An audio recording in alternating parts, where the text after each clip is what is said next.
No dance. जैसे सुबह सुबह उठो मॉर्निंग शो में पहले डांस दिखा रहे होते हैं, वैसे नहीं होना चाहिए। फिटनेस एक्सरसाइजेस जो हैं डिफरेंट, जो हम घर पे विदाउट जिम हम परफॉर्म कर सकते हैं। हॉरोस्कोप जो होते हैं कि कैसा दिन गुजरेगा। Wish you a very best of luck to the 90 rules. दुआ and Jameel. Best of luck. मैंने आपका पहले भी शो देखा है और मेरी तरफ से आपको best of luck. I hope कि आपका मॉर्निंग शो बहुत अच्छा होगा। बेस्ट ऑफ लक, दुआ और जमील। ख़ुसूसन उसमें बिज़नेस और एजुकेशन के हवाले से ज़्यादा अहम खबरें होनी चाहिए। हमारे जो मॉर्निंग शोज़ होते हैं उसके अंदर मोटिवेशनल क्लासेस को भी प्रमोट करें। इन्फॉर्मेटिव होने चाहिए बजाय इसके कि हम सिर्फ और सिर्फ उनको एंटरटेनमेंट कर लें। My first priority would be to watch the sports segment. कोशिश करें मॉर्निंग शो वाले कि सुबह स्पोर्ट्समैन को भी बुलाएं। आई फील कि अगर कोई डॉक्टर हो, कोई हेल्थ के आप कोई हेल्थ रिलेटेड इश्यूज आप उसको करें तो वो ज़्यादा है, या कोई decoration, interior decoration, something related to the हाउसवाइफ्स। मॉर्निंग शो मुझे जो पसंद है एक्सरसाइज। कोई ऐसी बात करें जिससे आपकी सुबह आपको मोटिवेशन मिले कि हमने ये काम करना है। Wish you all the best. दुआ एंड जमील।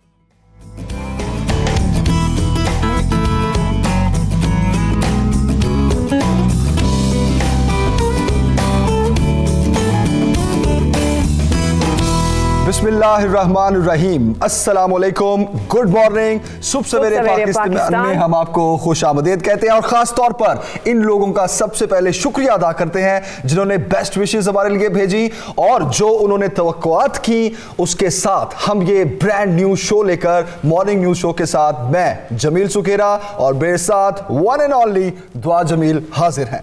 बिल्कुल, सुबह सवेरे पाकिस्तान और हम अपने इस प्रोग्राम में बहुत सी नई चीजें लेकर आएंगे। जैसे कि आगाज में आपने भी डिमांड की कि टिपिकल मॉर्निंग शो नहीं होना चाहिए, डेफिनेट नहीं होगा। हम इंफॉर्मेटिव मॉर्निंग शो आपके लिए लेकर आए हैं। इसमें हम सेहत पर भी बात करेंगे, इसमें हम आपको फिटनेस के राज भी बताएंगे और इसमें खवातीन के लिए जमील बहुत कुछ होगा। ब्यूटी टिप्स, मेकअप भी होगा, मेकअप भी होगा और डॉक्टर्स भी आएंगे। सिर्फ खवातीन के इश्यूज पर हम बात नहीं करेंगे, हम ओवरऑल जितने हमारे देखने वाले हैं सबके मामलात डिस्कस करेंगे और साथ साथ हम बिजनेस कम्युनिटी के हवाले से भी बहुत कुछ लेकर आएंगे।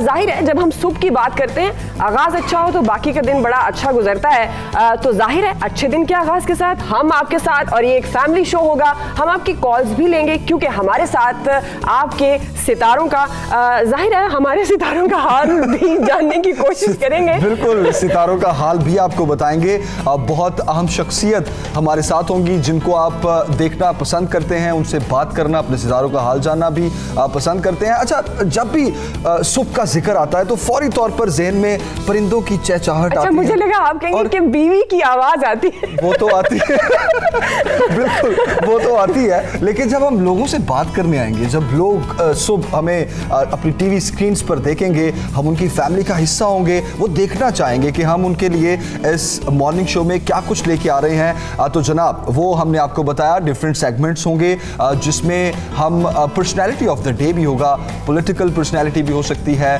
सिंगर भी हो सकता है, शोबिज़ से भी कोई सितारा हमारा मेहमान बन सकता है।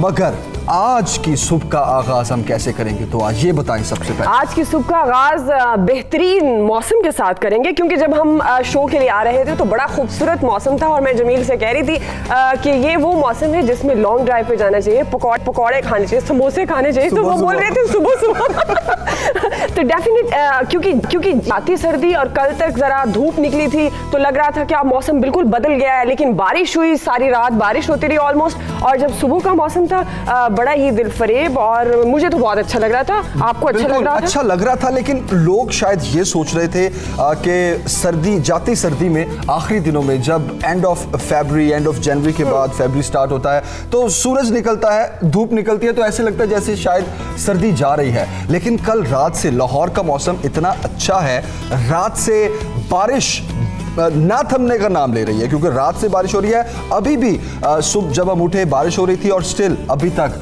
बारिश हो रही है। मुख्तलिफ हिस्सों में मुल्क के बारिश का सिलसिला जारी है, चूंकि टेम्परेचर एक बार फिर कम हो चुका है और जाती सर्दी लौट आई है। और सर्दी सर्दी इतनी दफ़ा हमने बोल दिया, मुझे सर्दी लगने लगी। लेकिन वैसे कहा जाता है आपके अंदर का मौसम ठीक है, आप इंजॉय करना चाह रहे हैं इर्द गिर्द की चीज़ों को, तो डेफिनेट बाहर का मौसम भी अच्छा था। और मेरे अंदर का मौसम, मेरे अंदर के मौसम मतलब आप ये कहना चाह रही हैं, आप ये कहना चाह रही हैं कि अंदर का मौसम अच्छा होगा तो बाहर का अच्छा लगेगा। और मेरे अंदर का मौसम इसलिए अच्छा है क्योंकि आज मेरा ये पहला शो 92 न्यूज़ पर हमें ये अपॉर्चुनिटी मिली, सुबह सवेरे पाकिस्तान। हम उम्मीद करते हैं इससे पहले कि हम दर्जा हरारत बताएं मुख्तलिफ शहरों का कि कम ज्यादा कहाँ ज्यादा कहाँ से कम हुआ, कि हम बहुत अच्छा फील कर रहे हैं और एंड वी होप कि आप लोग भी बहुत अच्छा फील कर रहे हैं। मेरे ख्याल में दर्जा हरारत बिल्कुल। लाहौर से स्टार्ट करते हैं। लाहौर में कम से कम दर्जा हरारत 7 और ज्यादा से ज्यादा 17 डिग्री सेंटीग्रेड है, जबकि कराची में क्या दर्जा हरारत है? कम से कम दर्जा हरारत 13 है और ज्यादा से ज्यादा 20 डिग्री सेंटीग्रेड है। इस्लामाबाद में कम से कम दर्जा हरारत इस वक्त 7 और ज्यादा से ज्यादा 14 डिग्री सेंटीग्रेड है। पेशावर में इस वक्त क्या दर्जा हरारत है? कम से कम 6 है और ज्यादा से ज्यादा 17 डिग्री सेंटीग्रेड है, जबकि कोयटा की अगर बात करें तो कोयटा में कम से कम दर्जा हरारत 5 और ज्यादा से ज्यादा 6 डिग्री सेंटीग्रेड रिकॉर्ड किया गया है। और हम जो टेम्परेचर है जिस तरह वो वेरी कर रहा है, तो हम ये उम्मीद कर सकते हैं कि बारिशों के बाद अब जिस तरह टेम्परेचर गिरा है तो सर्दी फिर लौट आई है। अब देखते हैं कितने दिन की मेहमान है ये हमारे साथ। और जब हम मौसम की बात करते हैं तो बड़े बड़े मौसम होते हैं, जो मैंने पहले भी कहा कि आपके अंदर का मौसम अच्छा तो बाहर का अच्छा हो जाता है। बहुत सी चीज़ों के मौसम होते हैं, क्रिकेट के भी मौसम होता है। लेकिन इससे पहले हम बात कर रहे हैं मौसम की सूरत हाल लेने की। मैट डॉक्टर रियाज साहब इस वक्त हैं। सबसे पहले उनसे बात करते हैं, उनसे पूछते हैं कि आने वाला हफ्ता कैसा गुजरेगा, मौसम कैसा रहेगा। डॉक्टर साहब, thank you for joining us. कहिएगा, मौसम हम देख रहे हैं जाती सर्दी एक बार फिर लौट आई है। मुल्क के बेशतर इलाकों में बारिश का सिलसिला शुरू हो चुका है। लोग खुश हैं, अच्छा फील कर रहे हैं कि सर्दी जो जा रही थी एक बार फिर वो उसको एंजॉय कर रहे हैं। तो अभी आने वाले दिनों में क्या रहेगा टेम्परेचर, बारिश, बर्फबारी, मौसम क्या बता रहा है? अभी इस वक्त जो वेदर सिस्टम है पाकिस्तान के अंदर और ख़ासकर पंजाब और जो शुमाली हिस्से हैं, गिलगित बल्तिस्तान, कश्मीर, केपी, ये आज 24 घंटों के बाद तकरीबन ख़ासकर जो प्लेन एरियाज हैं यहाँ से तो स्लाइटली वाइंड अप हो जाएगा। शुमाली इलाकों में ये कंटिन्यूसली रहेगा, कल भी और परसों भी। जैसे कश्मीर के जो इलाके खासकर गिलगित बल्तिस्तान, वहाँ पे अभी मज़ीद ये रहेगा, बारिश के साथ स्नोफॉल भी रहेगी। लेकिन प्लान एरियाज में जिसमें गुजरावाला, रावलपिंडी डिवीजन, खासकर लाहौर डिवीजन इंक्लूडेड है, इसमें आज के बाद स्लाइटली ये वाइंड अप होना शुरू हो जाएगा। तो जी अब बारिशों के बारे में क्या आप इसमें प्रेडिक्ट करेंगे, क्या पेशगोई की जाएगी? मुख्तलिफ इलाकों में बारिश होगी पाकिस्तान के, या फिर बर्फानी जो इलाके हैं उनमें ये बारिश होगी? बारिशों की बेसिकली क्या पेशगोई है? वो जैसे मैंने बता दिया अपने रिपोर्ट के हिसाब से कि जो शुमाली हिस्से हैं वो तो अभी 24 से 36 घंटे मजीद रहेंगे। इसमें गिलगित बल्तिस्तान, कश्मीर के जो इलाके हैं और उसमें स्नोफॉल साथ साथ बारिश के साथ स्नो भी रहेगी। जिससे मदरखंड डिवीजन है वो भी इसी तरह सिचुएशन रहेगी। और लेकिन जो प्लान एरियाज है ख़ासकर पंजाब के और केपी के, वो ख़ासकर पंजाब के, वो आज के बाद वहाँ से वाइंड अप होना शुरू हो जाएगा और इसमें इंक्लूडिंग लाहौर भी है। अभी भी वहाँ पे बारिश। सही। अच्छा डॉक्टर साहब, जिस तरह आप पंजाब और केपी का बता रहे हैं, तो कराची वालों के लिए है खुशखबरी कोई? तो बारिश का इम्कान है या मौसम अभी इस तरह नहीं? जी, अभी फिलहाल तो बारिश की चांसेस नहीं है। लेकिन ये जैसे मैंने बता दिया कि ये जो सिस्टम था ये अभी 24 घंटों के बाद वाइंड अप होना शुरू हो जाएगा। और सिंध में तो ऑलरेडी और बलूचिस्तान से ऑलरेडी ये तकरीबन निकल चुका है। लेकिन आगे आने वाले दिनों में 2-3 दिन के गैप के बाद फिर कुछ एक सिस्टम प्रोसीड कर सकता है। अब कल के बाद मतलब स्लाइटली वेदर जो सिचुएशन होगी वो सनी, पार्शली क्लाउडी और सनी, ज़्यादातर सनी रहेगा। लेकिन इसके बाद फिर और सिस्टम भी आ सकते हैं। लेकिन फिलहाल ये 24 घंटों के बाद ये वाइंड अप हो जाएगा। तो इस ठीक है, 24 घंटों के बाद ये वाइंड अप होगा और कराची वालों के लिए कोई खुशखबरी नहीं है। डीजी मैट डॉक्टर रियाज साहब आप हमारे साथ थे, बहुत शुक्रिया आपका। मौसम की हम बात, तो जाहिर है मौसम बहुत से मौसम होते हैं, आपके दिल का मौसम होता है, आपके अंदर का मौसम अच्छा है तो बाहर का मौसम होता है, लेकिन सबसे बड़ी बात क्रिकेट का जो मौसम है उसको हम नहीं भूल सकते। फिर ये कहते हैं क्रिकेट शायकीन के लिए भी अब जो जिस मौसम का आगाज हो रहा है उसको फिर क्रिकेट का मौसम कहेंगे। अच्छा, क्रिकेट के मौसम की जो हम बात करेंगे उसमें पीएसएल को तो हम टच करेंगे ही, क्योंकि एक बार फिर पाकिस्तान के जो मैदान हैं वो आबाद होने जा रहे हैं। इंटरनेशनल प्लेयर्स भी आएंगे। पीएसएल के जो मैचेस होंगे उसमें से 8 मैचेस पाकिस्तान में शेड्यूल है। लेकिन उससे पहले क्यों ना पाकिस्तान की कल की जीत की बात करें। बिल्कुल, ये बड़ी अच्छी खबर आई, बिल आखिर अच्छी खबर आ गई। तीनों फॉर्मेट में ये पहली अच्छी खबर दी। पाकिस्तान वर्सेस जनूबी अफ्रीका, सेंचुरियन में ये मैच जिसमें T20 सीरीज के तीसरे और आखिरी मैच में पाकिस्तान ने जनूबी अफ्रीका को 27 रन से बिल आखिर कहूंगी मैं, बिल आखिर शिकस्त दे दी। 169 रन का बिल्कुल हदफ था जिसका ताकुब जनूबी अफ्रीका की टीम मुकर्ररा 20 ओवर्स में 9 विकेटों के नुकसान पर सिर्फ 141 रन बना सकी है।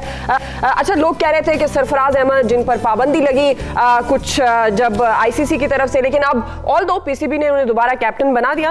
उनके आने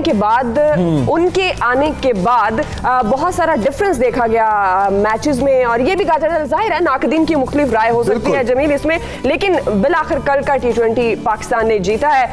वाइट वॉश का मौका नहीं दिया जनूबी अफ्रीका। ना कहे इस तरह ना कहे, क्योंकि हमने टेस्ट सीरीज में देखा जिस तरह 3-0 से पाकिस्तान ने टेस्ट सीरीज हारा। वनडे में हमने देखा पाकिस्तान 3-2 से वो सीरीज हारा, और T20 की सीरीज भी पाकिस्तान 2-1 से हारा। एक कल का मैच T20 का पाकिस्तान जीत गया। लेकिन ये तीनों फॉर्मेट की जो एक सीरीज थी जिसमें टेस्ट मैच, वनडे और T20 था, तीनों सीरीज पाकिस्तान हार गया है जनूबी अफ्रीका से। अब देखते हैं पाकिस्तान की नेक्स्ट परफॉर्मेंस, पाकिस्तान टीम की कैसी रहती है। लेकिन इस हार की परफॉर्मेंस को देखते हुए बिलाखिर पीसीबी ने नेक्स्ट जो सीरीज आ रही है उसके लिए जाहिर है वो सूरत हाल को जान गए, उन्होंने सरफराज अहमद को ही कैप्टन रखने का फैसला किया है। लेकिन जब हम बात कर रहे हैं, ये तो जनूबी अफ्रीका के साथ पाकिस्तान की सीरीज के हवाले से था जिसको हम कह रहे हैं कि कल हमें एक अच्छी खबर मिली, लेकिन पीएसएल जो एक बड़ा इवेंट होता है और क्रिकेट सबको पसंद होती है। बहुत सारे लोग जब खेलों की पसंद का जिक्र करते हैं तो उसमें बहुत सारे लोगों को क्रिकेट पसंद होते हैं, और जब पीएसएल पहली दफा पाकिस्तान आया, लाहौर में मैचेस हुए तो बड़ा जोशो खरोश था। जमील की लोग बड़ा अच्छा फील कर रहे थे, और वो देख रहे थे कि इंटरनेशनल प्लेयर्स भी पाकिस्तान में आ रहे हैं। और अब माशाल्लाह से PSL 4 का जो रंगारंग मेला है वो सजने के लिए तैयार है।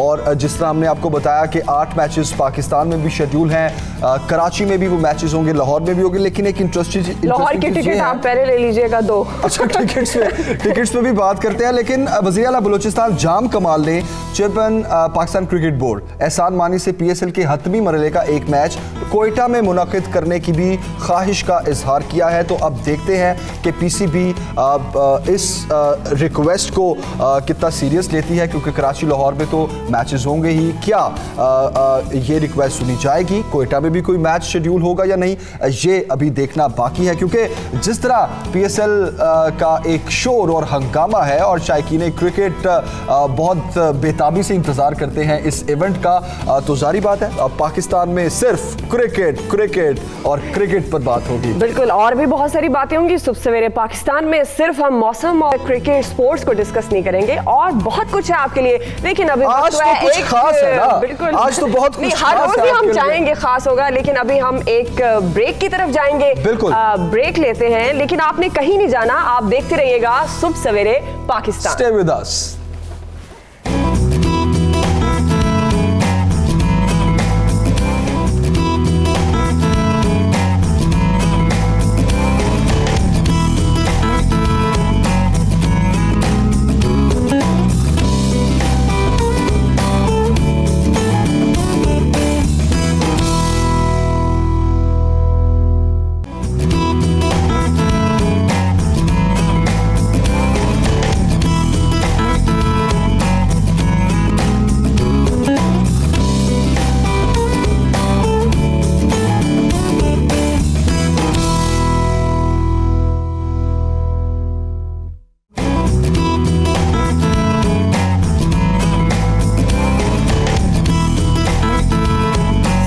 पाकिस्तान में एक बार फिर आपको खुशामदीद कहेंगे। जाहिर है ब्रेक पे जाने से पहले हमने आपसे कहा था कि बहुत सी ऐसी अभी खबरें हैं, बहुत सी एक्सक्लूसिव स्टोरीज हैं जो हमने अपने देखने वालों से शेयर करनी है सुबह सवेरे पाकिस्तान में। अब हम रुख करें शहर इक़्तिदार की तरफ, जहां हमारे साथ मौजूद होंगे 92 न्यूज़ के नुमाइंदा खुसूसी सुहेल भट्टी साहब के पास। आप उन्हें यकीनन पहले भी देखते रहे होंगे, लेकिन आज से वो हमारे शो में भी होंगे और एक्सक्लूसिव स्टोरी हमारे साथ आपके साथ शेयर करेंगे। तो मेरे ख्याल में सुहेल भट्टी साहब की तरफ बिल्कुल खास और खुसूसी खबरों के लिए अब हम उनका रुख करते हैं। सुहेल साहब गुड मॉर्निंग, अस्सलाम वालेकुम, कैसे हैं आप, खैरियत से हैं? सबसे पहले तो बात करते हैं जो एक दो खबरें आपने हमारे साथ शेयर करनी है। Now it's up to you, आप कौन सी खबर पहले शेयर करते हैं? हुकूमत ने एक बिल तैयार किया है, वो उस बिल से मुतालिक सबसे पहला सवाल आपसे करते हैं कि ये बिल असेंबली में क्या जाएगा, इसकी डिटेल्स क्या हैं? जी वेलकम, सलाम जमील स्केरा, बहुत शुक्रिया आपका। आपने यकीनन पाकिस्तान भर में 92 के नाजरीन की सुबह को खुशगवार बना दिया। उसके साथ हम एक अच्छी खबर भी लेके आए पाकिस्तान के अंदर, जैसे कि पाकिस्तान तहरीक इंसाफ की हुकूमत ने अवाम से वादा किया था कि वो बड़े पैमाने के अंदर मुल्क भर के अंदर कानूनी इस्लाहात मुतारिफ करवाएंगे, जिससे अवाम की ज़िंदगी के अंदर एक बड़ी तब्दीली आ सकेगी, उन्हें रिलीफ मिल सकेगा। ऐसे मामलात के अंदर कानूनी इस्लाहात करने का हतमी तौर पर फैसला कर लिया गया है, जिससे ना सिर्फ मुल्क भर के अंदर करप्शन को मौसर तरीके से कंट्रोल किया जा सकेगा, बल्कि उसके साथ साथ इंडिविजुअल्स को मुख्तलिफ हवालों से जिनका कानूनी मसाइल का सामना रहता है अपने हकूक़ के हासिल करने के लिए, वो भी अब उन्हें बआसानी हासिल हो सकेंगे। इस हवाले से प्राइम मिनिस्टर इमरान खान साहब ने हिदायत की थी वज़ीर कानून को इस हवाले से अपनी टीम के साथ मिलकर काम करें, और वज़ारत कानून ने अब मुख्तलिफ कानूनी इस्लाहात के हवाले से मुख्तलिफ नए कवानीन का मसवदे तैयार कर लिए हैं, बिल तैयार कर लिए। उसके अंदर अगर हम बात करें तो 2-3 अहम कानून बहुत अहम है जिसकी दस्तावेज़ हमें मौसूल हुई हैं, जिसके अंदर अगर हम बात करें कि आजकल हम देखते हैं कि हर तरफ करप्शन के खिलाफ नैब बड़े मौसर तरीके से कार्रवाइयों का सिलसिला जारी रखे हुए है, लेकिन नैब उस वक्त करप्शन के खिलाफ कार्रवाई करता है जब नैब को कोई शिकायत मौसूल हो, उसकी इंटरनल इंक्वायरी करनी पड़ती है। बेशुमार दफ़ा नैब मुल्ज़मान को गिरफ्तार भी कर लेते हैं, लेकिन उसके बाद पता चलता है कि इस केस के अंदर कोई बड़ी पेशरफ्त नहीं हो सकी और नैब को ये केस वाइंड अप करना पड़ता है। और इस हवाले से कि जो करप्शन का जो कानून का एक ऐसा डेटरेंस मौजूद है सोसाइटी के अंदर कि लोग इस लेवल तक पहुंचे ही ना कि केस नैब तक पहुंचे, उन्हें पहले किसी न किसी तरीके से रोका जा सके।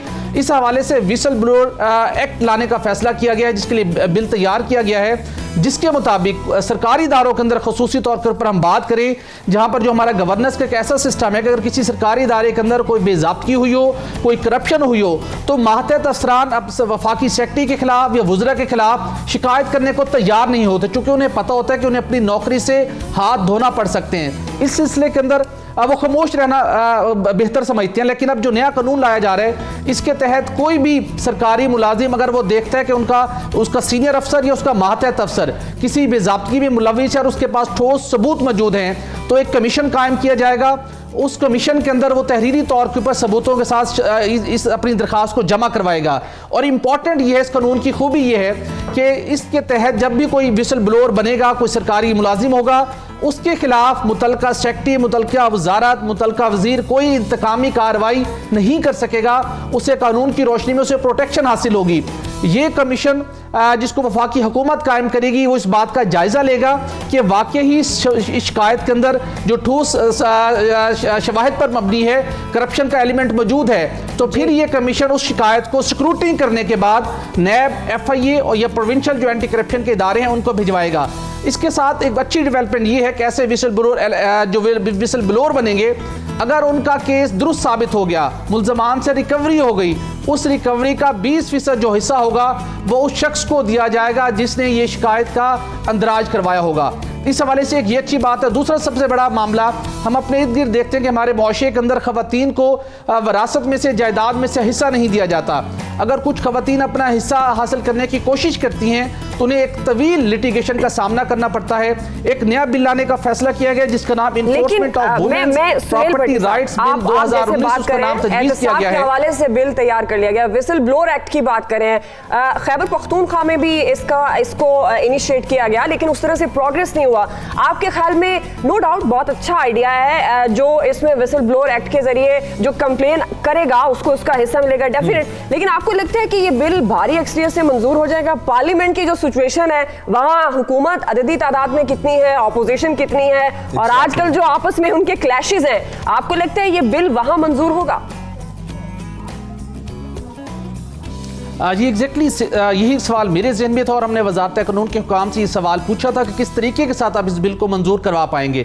तो उनका ये कहना था कि इस वक्त हुकूमत ने मजमूई तौर के ऊपर 13 नए कवानीन से मुतल्लिक बिल तैयार किए हैं और जो पार्लियामेंट की और कौमी असम्बली की जो सूरत हाल है वहाँ पर अपोजिशन की जानिब से मुमकिन तौर के ऊपर जो अदम तावन की फ़ज़ा है उस वजह से ये बिल पार्लियामेंट के अंदर पेश नहीं किए जा रहे। अगर तो आने वाले कुछ दिनों के अंदर सूरत हाल बेहतर ना हुई कौमी असम्बली के अंदर तो वफाकी हुकूमत के पास दूसरा ऑप्शन ये है कि अवामी फलाह के लिए जो से मुतल्लिक जो मामलात हैं, जो कवानीन हैं, उन्हें ऑर्डिनेंस के जरिए से नाफिज करने पर गौर किया जा रहा है। हुकूमत ये समझती है कि ये ऐसे मामलात हैं जो पाकिस्तान तहरीक इंसाफ की हुकूमत को नहीं बल्कि अवाम नास की बेहतरी के लिए, अवाम नास की फलाह बहबूद के लिए हैं, तो उसके ऊपर अपोजिशन उनका साथ देगी। साथ नहीं देगी तो हम इन कवानीन को ऑर्डिनेंस के जरिए से नाफिज करने की कोशिश करेंगे। इसके साथ इंपॉर्टेंट का दूसरा जो एक बिल तैयार किया गया जो कि खवातीन को उनकी विरासत से हकूक देने से मुतल्लिक है, नया बिल तैयार किया गया। ये बहुत ज़बरदस्त किस्म का बिल है जिसके तहत किसी भी अगर खातून को उसकी ख़ानदान की जानिब से जायदाद का हिस्सा नहीं मिलता तो वो वफाकी बराए खवातीन को शिकायत का अंदराज करेंगी।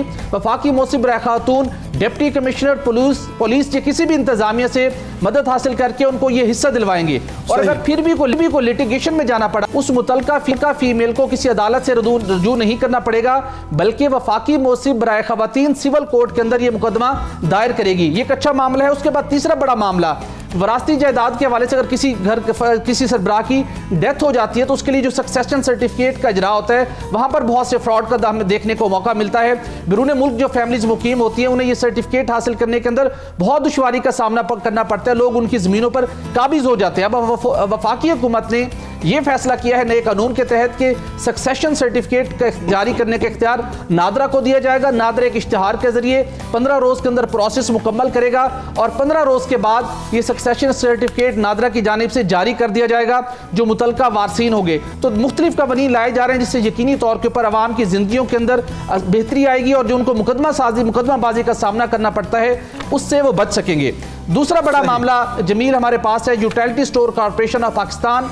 ये वो इदारा जो पाकिस्तान भर के अवाम को मियारी अशिया दाम के ऊपर फराहम करने के लिए कायम किया गया था। गुज़श्ता कई सालों से इस इदारे ने इस मुल्क के अवाम को बेहतरीन निरखों के ऊपर मियारी अशिया फराहम की मुल्क भर के अंदर 4500 से ज़ायद इसके स्टोर से।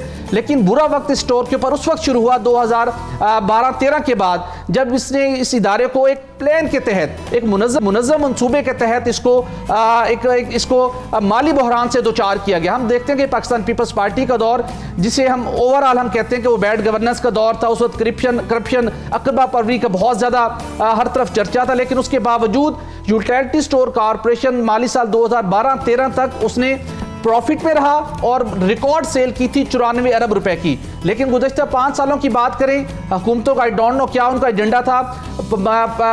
यूटिलिटी स्टोर कॉर्पोरेशन ने गुज़श्ता 5 सालों के दौरान मजमूई तौर के ऊपर 13 अरब रुपए का नुकसान उठाया। उसकी सेल 94 अरब रुपए से कम होकर इस वक्त 20 से 22 अरब रुपए के दरमियान आ चुकी है। पाकिस्तान तहरीक इंसाफ की हुकूमत आई, हमें कुछ उम्मीदें वाबस्ता हुई कि शायद पाकिस्तान यूटिलिटी स्टोर कॉर्पोरेशन को दोबारा उसके पांव पर खड़ा किया जाएगा।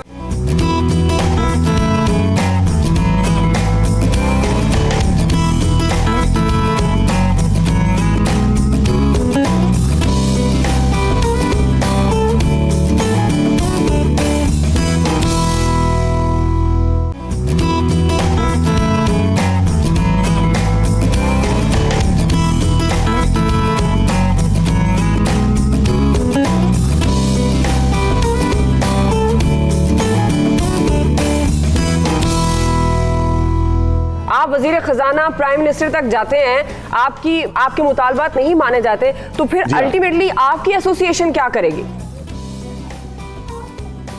जी जाहिर है अल्टीमेटली तो एंड जो बंदा मर रहा होता है तो वो क्या करता है? वो सब कुछ करता है। तो हम तो यही कर सकते हैं, कोई प्लान तो कोशिश कर रहे हैं कि हम इस जी प्लान तो नहीं, अभी कोई ऐसा कोई प्लान बिफोर टाइम नहीं बन सकता क्योंकि हम इस हुकूमत को सपोर्ट करना चाहते हैं इन एनी केस। लेकिन इस तरह भी है कि हमें भी लेकिन जिस तरह आप बता रहे हैं हमें तो ये गवर्नमेंट ने तो आपको साफ कह दिया कि पैसे नहीं है, फुली सपोर्ट कर रहे हैं। जिस तरह गवर्नमेंट ने तो साफ आपको कह दिया कि पैसे नहीं है, तो वो पैसे अगर नहीं है तो फिर आगे काम कैसे होगा? हाँ, वो कह रहे हैं जी आप मिनिस्ट्री जाएं जी, हमारे पास होंगे तो हम देंगे। आगे तो काम चल ही नहीं सक रहा। अभी तो आप देख लेना यूटिलिटी स्टोर की क्या हालत है, जितनी वो उनके पास जो सेल आती है उतनी वो सैलरियां दे देते हैं। ठीक है, ठीक है अब्दुल वहीद साहब बहुत शुक्रिया कॉर्पोरेशन में खराबी कहां पर है, तफसीलन इस पर हुई यूटिलिटी स्टोर्स कॉर्पोरेशन के मामले पर जिस तरह आपने बताया कि अभी अदायगियां होना उनको बाकी हैं, अरबों रुपए हैं जो गवर्नमेंट ने उनको अभी चुकाने हैं, पेमेंट्स करनी है, लेकिन उसको यूटिलिटी स्टोर्स कॉर्पोरेशन को बिल्कुल फाल कर दिया गया है। लेकिन अभी देखना यह है कि टेंडर भी आ चुका है, अब किस तरह से ये वर्किंग चलेगी। आगे बढ़ते हैं, एक बड़ी खबर डिस्कस करते हैं आपसे। वजीर बल्दियात पंजाब अलीम खान को ऑफशोर कंपनी केस में नैब ने उन्हें हिरासत में ले लिया है। नैब हुकाम का कहना है कि सीनियर सूबाई वजीर अलीम खान को हिरासत में ले लिया है। अलीम खान को आमदन से जायद असासे बनाने के इल्जाम में गिरफ्तार किया गया है, जबकि अलीम खान को रिमांड के लिए आज एहतसाब अदालत में पेश भी किया जाएगा। बिल्कुल, और नैब की जानिब से ये एक बड़ी कार्रवाई है। पहले कहा जा रहा था कि नैब इंतकामी कार्रवाई कर रही है, सिर्फ ऑपोजिशन को टारगेट कर रही है, लेकिन ये हुकूमत के सीनियर वजीर हैं। इस वक्त शहबाज गिल हमारे साथ मौजूद हैं, तर्जुमान पंजाब हुकूमत। खुशामदीद कहेंगे शहबाज गिल साहब आपको। बड़ी कार्रवाई नैब की तरफ से सामने आई। कहा जा रहा था कि नैब इंतकामी कार्रवाई कर रही है, सिर्फ दो जमातों को, पहले एक जमात को फिर दूसरी जमात को टारगेट कर रही है। आपके सीनियर वजीर अलीम खान को हिरासत में लिया गया है, लेकिन एक अच्छा जेस्चर जो गवर्नमेंट की तरफ से देखने में आया, गवर्नमेंट के वुज़रा की तरफ से देखने में आया, बाबर अवान जिनका नाम आया उन्होंने इस्तीफा दे दिया, अलीम खान साहब ने इस्तीफा दे दिया, आजम सवाती से इस्तीफा दिया गया या लिया गया। आपके ख्याल में ये जो कार्रवाइयां हैं ये अब उसका तासुर जाहिर हो गया जो ऑपोजिशन कह रही थी कि हुकूमत इंतकामी कार्रवाइयां कर रही है? देखिए, तहरीक इंसाफ का जो सफर है वो 22 साल पहले इमरान खान साहब की क़यादत में शुरू हुआ, जिसमें 22 साल से वो एक ही बात कर रहे हैं कि करप्शन सबसे बड़ा प्रॉब्लम है पाकिस्तान का। और उसमें जो दूसरी बात वो हमेशा से करते रहे हैं वो ये है कि इदारों को मजबूत होना चाहिए और खुद मुख्तार होना चाहिए और उन्हें ट्रांसपेरेंट तरीके से अपना अपना काम करना चाहिए। आपका जो असल मॉरल वैल्यूज होती हैं कि आपकी जो असल मॉरल स्टैंडिंग्स होती हैं वो आपको तभी पता चलती हैं when you are in crisis. आप जब दूसरे के घर को आग लगी होती है तो आप बिल्कुल बता सकते हैं, बड़े बड़े भाषण दे सकते हैं, जो कि हमने शरीफ फैमिली को भी देते सुना और जरदारी फैमिली को भी देते सुना और दूसरी भी उनकी आला की आदत है। लेकिन असल जो मोमेंट होता है, जैसे आप देखते हैं कि हम सब कहते हैं कि हम वफाक में यकीन रखते हैं, पाकिस्तानियत में यकीन रखते हैं, लेकिन जैसे ही आपके कभी कभार आला इदारे जो हैं वो आपके खिलाफ वो एक्शन करते हैं तो कोई सूबाई कार्ड खेलता है, कोई पाकिस्तान के खिलाफ ही बात करता है, कोई इदारों के खिलाफ ही बात करता है। तो असल मोमेंट वही होता है कि जब आप किसी प्रोसेस में से गुजर रहे हो, एहतसाब का हो या मुसीबत का हो आपके ऊपर, आपके हिसाब से, तो उस टाइम आप कैसे रिएक्ट करते हैं। तो तहरीक इंसाफ ने ये साबित किया है कि तहरीक इंसाफ ही वो पार्टी है जिसका कोई कंपैरिजन नहीं है इन फैमिली लिमिटेड पार्टी के साथ। लेकिन शहबाज गिल साहब, तहरीक इंसाफ ये भी कहती थी कि हम पाक साफ लोग रखेंगे। करीब तरीन साथी इमरान खान साहब के जहांगीर तरीन साहब, उनका केस क्या हुआ, बाबर अवान साहब, अब अलीम खान साहब तो बहुत ही करीबी साथी थे। तो ये कुछ समझ नहीं आ रही जो आप एक बता रहे हैं कि आपकी पार्टी का ये मंशूर, नो डाउट यही मंशूर सामने आता रहा है, तो इस सिलसिले में कुछ बताएं कि फिर ये बिल्कुल आपको उलट नहीं लग रहा इसके?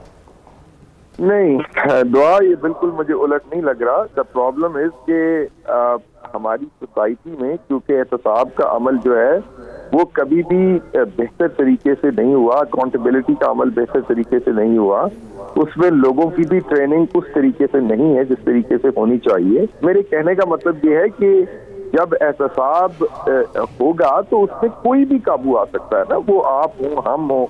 और दूसरी बात ये कि अगर आप अमेरिका में देखें तो डेमोक्रेट है या रिपब्लिकन है, उनकी पार्टी से लोगों के खिलाफ भी करप्शन पे भी दूसरी चीजों पे भी एहतसाब होता है। इससे वो पार्टी या कंट्रीज की मॉरल स्टैंडिंग को आप चैलेंज नहीं कर सकते, क्योंकि ठीक है शहबाज साहब, ठीक है, ये तो एक बड़ा अच्छा जेस्चर है। जिस तरह आप मॉरली भी ये कह रहे हैं कि अलीम खान साहब ने इस्तीफ़ा दे दिया फ़ौरन से, अब नैब तहकीकात करेगा, अब लेट्स सी उसमें क्या निकलता है।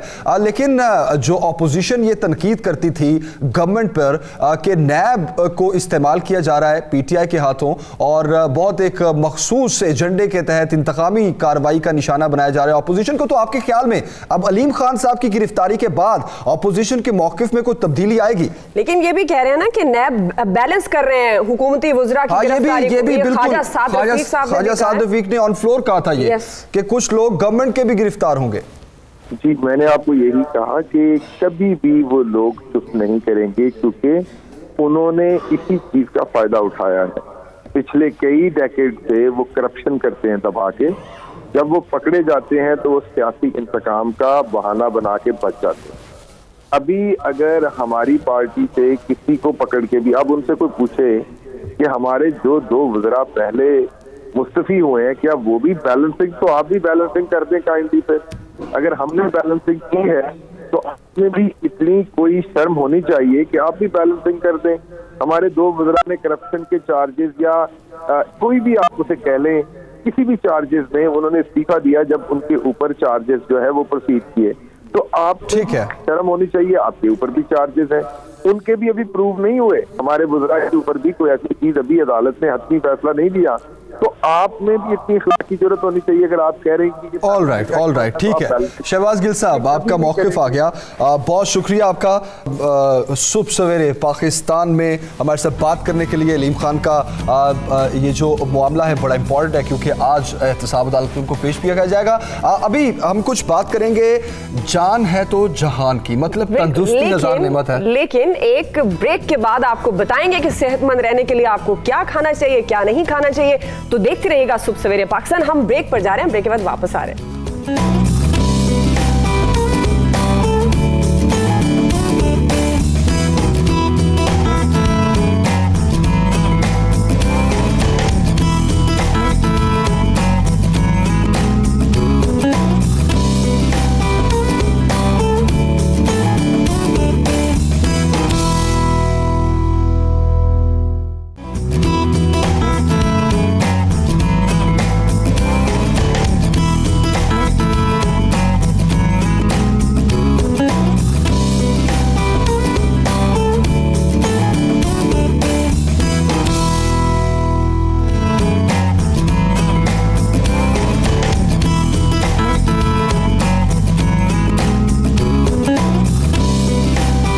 ऑलराइट जी नाज़रीन, एक बार फिर आपको खुशामदीद कहेंगे सुबह सवेरे पाकिस्तान में। और जिस तरह जाते जाते हम आपसे ये कहकर गए थे कि कुछ सेहत की बात करेंगे, तो अब हम अपने लाउंज में मौजूद हैं क्योंकि इस लाउंज में हम आपकी मुलाकात मुख्तलिफ शख्सियात से करवाएंगे। पर्सनैलिटी ऑफ द डे में कौन होगा हमारे साथ वो कुछ देर बाद, लेकिन अभी हम सेहत की बात करेंगे। तो हमारे साथ हैं डॉक्टर जवेरिया महमूद, न्यूट्रिशनिस्ट हैं, आपको वेलकम करते हैं। Thank you so much. और आपका बड़ा इंपॉर्टेंट पार्ट होता है लाइफ में, क्योंकि कहते हैं जब आप अच्छी ग़िज़ा खाते हो तो आपकी सेहत अच्छी होती है। और ख़वातीन जो हमें देख रही हैं तो डेफिनेट वो ये सोचती हैं अच्छी ग़िज़ा खाएंगे, फल सब्जियां खाएंगे तो उनकी स्किन अच्छी होगी, स्किन ग्लो करेगी। आपके ख्याल में कितना इंपॉर्टेंट होता है अच्छी ग़िज़ा का अच्छी सेहत के साथ लिंक? जी, जैसे कि कहते हैं कि इंसानी जो जिस्म है इसमें 90 to 100% बीमारियों के चांसेस तब होते हैं जब खुराक बेरब्त लेते हैं। तो eating in quality, eating in amount, portion size control, physical activity के साथ साथ तमाम fruits, vegetables, carbohydrates, fats, proteins, micro minerals, इन तमाम चीज़ों का मुकर्ररा वक्त पे और मुकर्ररा मिकदार में इस्तेमाल बहुत ज़रूरी है। तो जो लोग जंक फूड जंक फूड का पूछना चाह रहा हूँ, बच्चों का रुझान बहुत, मेरा बच्चों का, मैं बच्चों का रेफरेंस दे रहा था, बच्चे बहुत ज्यादा राग़िब हैं जंक फूड से, बल्कि जिद भी करते हैं वो पेरेंट्स से। तो कैसे आजकल देखिए कि जो जंक फूड है या फास्ट फूड, उसका जो बढ़ता हुआ रुझान है, स्पेसिफिकली मैंने इस पर खुद रिसर्च भी की डिफरेंट कॉलेजेस में, जो कि पीयर प्रेशर की वजह से था, या समटाइम्स वो क्या था कि आपको मतलब sometimes you can go through with this और फिर आप डिप्रेशन, एंजाइटी और इसके अलावा मोटापा पे, चाइल्ड ओबेसिटी और डायबिटीज़ की तरफ भी जा रहे हैं बच्चे। पर आप देखिए कि उसको हेल्दी मील के साथ रिप्लेस किया जाता है और इसका नंबर 1 फैक्टर आपकी जो हमारी जो मदर्स हैं, माएँ हैं, वो होती हैं, क्योंकि mothers are the nation builders. आप बच्चों को जब प्रोसेस्ड फूड या कमर्शियल फूड या डब्बे वाला जूस या दूध देंगी, इंस्टेड ऑफ मेकिंग के होम बेस्ड जो फूड, उसको सुबह ब्रेकफास्ट के लिए आप हेल्दी फूड जब बना के देते या फिर आप फ्रेश फ्रूट जूसेस आप उसको देते, तो देखिए उसकी ईटिंग हैबिट चेंज होती है। अच्छा, क्या इसकी वजह ये तो नहीं कि जंक फूड्स बड़े बासानी दस्तयाब होते हैं, तो घर में जो पेरेंट्स हैं, खास तौर पे मदर्स भी, वो भी थोड़ा इस तरह लेजी फील कर रही हो, तो वो कहें अच्छा ठीक है बच्चे जो भी खाना चाहें, लेकिन मेरा ख्याल है आप ठीक कह रही हैं कि घर में इस तरह होना चाहिए कि फ्रूट्स पर, सब्जियों पर इस चीज़ की तवज्जो, लेकिन अपनी ज़िंदगी में इस चीज़ को ऐड करने के लिए कोई थोड़ी टिप्स भी थे हमारे नाज़रीन को। जी, यहाँ पे मैं बताती चलूँ कि पाकिस्तान क्योंकि वो कंट्री है जहाँ पे अल्लाह ताला ने हमें ना सिर्फ ग़िज़ाइयत बल्कि लज्जत भी दी है फलों और सब्जियों में, पर इसका एक्यूरेट अमाउंट में इस्तेमाल और डिफरेंट बीमारियों में इसका किस तरह से चीज़ लेना, ये बहुत इंपॉर्टेंट है। थिंग्स आर लाइक दिस कि हम लोगों ने अपनी ज़िंदगी इतनी ज़्यादा मतलब यू कैन से इतनी कमर्शलाइज्ड कर ली हुई है कि we are take this sort of, और सब चीज़ें प्रोसेस जा रही हैं, अडल्ट्रेटेड जा रही हैं, यानी मिलावट शुदा जा रही हैं। जैसे कि मैं हमेशा कहती हूँ देयर आर 3 वाइट पॉइजन, एक सॉल्ट, फिर वाइट जो फ्लावर होता है यानी जो मैदा है, क्योंकि ये तमाम वो चीज़ें अगर आप इसको एक माइन्यूट अमाउंट में नहीं लेते, उससे ज़्यादा कर दो तो ये आपको ओबेसिटी, हार्ट डिजीज़ और डायबिटीज़ की तरफ लेके जाती है। पर साथ ही साथ वो लोग क्योंकि खाने में उसकी मिकदार बड़ी इंपॉर्टेंट होती है, बहुत ज़रूरी। पोर्शन साइज तो आपने limited portion size, stop taking carbonated beverages, like to say that I am not against any sort of person और थिंग्स, बट होता क्या है कि बड़ी स्मॉल, जैसे it's like a very slow poison ना, it can lead to the hypertension. आपको नहीं पता आपकी प्लेट में क्या है, मतलब you are what you eat, and आपकी जो प्लेट में है वही आपके अंदर, इवन कि अगर हम बात देखिए करें ईटिंग आउट की, जैसे आपने जंक फूड का भी जिक्र किया, तो वी डोंट नो कि किस किस्म के ऑयल या घी में खाना बन रहा है। अच्छा, उसके बाद आपने फूड अवेलेबिलिटी, एक्सेसिबिलिटी और अफोर्डेबिलिटी की बात आती है। आपका इतना बजट है कि नहीं। अब एज अ डाइटिशियन अगर मैं कोई डाइट प्लान ऐसा दूं पर कोई अगला इंसान अफोर्ड ना कर सके, तो मैं फिर नॉर्मल अगर लेमैन के लिए हम कहते हैं कि ज़्यादा से ज़्यादा आप ताज़ा फल, सब्जियाँ, रॉ वेजिटेबल। अच्छा, लेमैन के लिए भी और जो डाइट कॉन्शियस है उनके लिए भी आप थोड़ा ये बताएं कि आपकी डेली रूटीन में डाइट क्या होनी चाहिए। आप जब सुबह उठते हैं ब्रेकफास्ट से लेकर डिनर तक, आपकी एक डेली रूटीन क्या होनी चाहिए, पोर्शन वाइज बताएंगी तो देखिए जो नॉर्मल एक्टिव लोग हैं उनके लिए तो this is fine 1500 to 2000 calories, पर जो लिटिल बिट हाइपर एक्टिव हैं, जो कि लिटिल बिट उनको lot of things have to do done, और कुछ लोग जो डिसीजन मेकर्स हैं उनकी 25 to 3000 कैलोरीज होती हैं। देखिए हमेशा हमारे एनर्जी इनटेक का ताल्लुक एनर्जी बर्नआउट से होता है। जितना हम एनर्जी ले रहे हैं, एनर्जी एक्सपेंडिचर उसका it's like a calculated ratio. तो आपने ये भी देखना है कि व्हाट सॉर्ट ऑफ कैलोरीज और न्यूट्रिएंट डेंस फूड है कि नहीं। ये नहीं कि आपने इतने ढेर सारे आपने कार्बोहाइड्रेट या चावल या कोई ऐसी चीज़ ले लिया, कोई ऐसे ले लिया और उसको आप फिर जो है। बिल्कुल, बहुत शुक्रिया डॉक्टर जवेरिया साहिबा। हम आपको दोबारा ज़रूर जहमत देंगे क्योंकि अभी बहुत सारे ऐसे सवालात हैं जो रह गए हैं, लेकिन आज के लिए हम आपको थैंक यू कहेंगे क्योंकि ब्रेक का वक्त हो गया है। ब्रेक पर तो हम जा रहे हैं, लेकिन ब्रेक के बाद आपके लिए बहुत कुछ है। एक बड़ी पर्सनैलिटी जो हमारे साथ यहाँ पर मौजूद होगी, अगर कहा जाए वो पंजाब की सबसे बड़ी पर्सनैलिटी है, लेकिन आप गेस करें उतनी देर में। हम ब्रेक लेते हैं, ब्रेक के बाद वापस आएंगे। आप कहीं मत जाइएगा, आप देखते रहिएगा सुबह सवेरे पाकिस्तान। Stay with us.